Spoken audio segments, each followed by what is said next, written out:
Bismillahirrahmanirrahim. Assalamualaikum warahmatullahi wabarakatuh. Ada suatu kisah, eh, ya nggak tahu dari siapa, nggak tahu dari mana, nggak tahu di mana tempatnya, orangnya siapa, nggak usah dipikirin. Fiktif atau realita nggak usah dipikirin, yang penting ambil aja hikmahnya.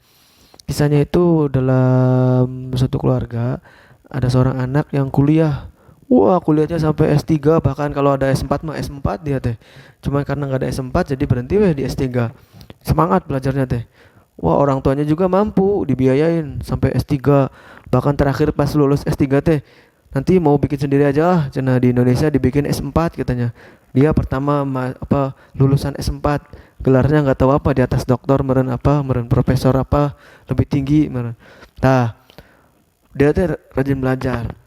Tapi si anak ini yang sampai S3 ini, dia itu nuntut ilmu, belajar sampai S3 tuh bukan karena pekerjaan. Dia nggak mikirin pekerjaan mau jadi apa enggak. Pokoknya dia pengen belajar ilmu tentang ini, ya udah masuk jurusan ini. Pengen belajar ilmu tentang ini, masuk jurusan ini. Dia tuh terkenal pencinta ilmu. Ini apa namanya? Kutu buku ya. Kutu buku kalau dulu mah. Nggak tahu sekarang mah disebutnya apa. Pokoknya kalau orang baca buku terus itu sampai kutunya tuh ke bawah ke buku, nah itu udah disebut kutu buku. Saking sering bacanya kan dingkluk terus. Nah, terus si kutunya teh ke buku, jadi disebut kutu buku eta teh. Pokoknya suka baca dia teh, baca terus. Cinta ilmu lah pokoknya mah. Nah, sampai S3 teh, selesai S3 jadi dosen enggak, jadi apa enggak. Dia teh emang niatnya enggak untuk pekerjaan. Pokoknya senang ilmu, cinta ilmu, dia teh mau jadi pengusaha. Akhirnya apa? Ketika keluar S3 selesai, ya itu biasa orang tua mah agak kecewa. Kenapa nggak jadi dosen, nggak jadi ini, nggak jadi ini. Padahal S3. Akhirnya kan namanya usaha kan lama, butuh proses. Setelah 2 tahun usaha dia tekunin, menahan omongan orang tua, di apa bahasanya disindir, dicaci maki. Setelah 2 tahun dia sukses jadi pengusaha. Tetap orang tua mau ngomongin percuma S3 gini gini gini. Nah, sampai pada puncaknya tuh ngomong gitu. Sampai pada puncaknya orang tua tuh ngomong percuma kamu S3 tapi kerjanya malah gini pengusaha, padahal uangnya udah banyak, udah sukses, tapi dia ngomong percuma. Ada bahasa saya biayain sampai S3.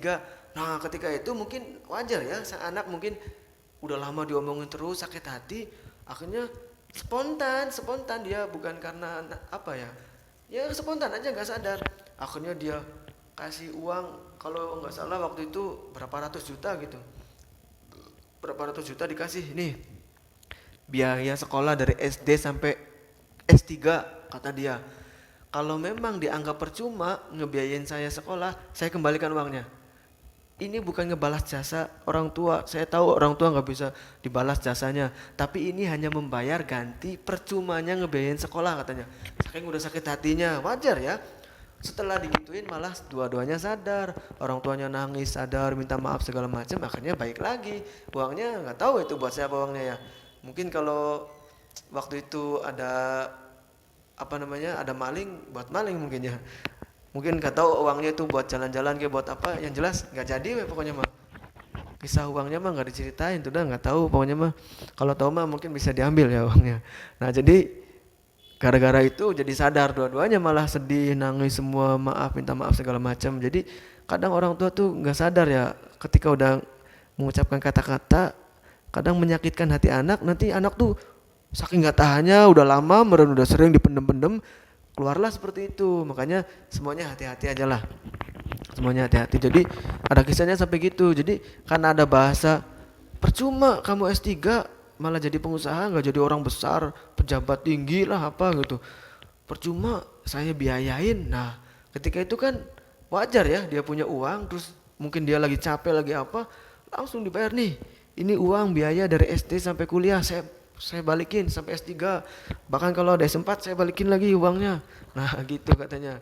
Akhirnya malah sadar, bagus, sadar semua, akhirnya biasa, akhirnya nerima jadi pengusaha segala macam.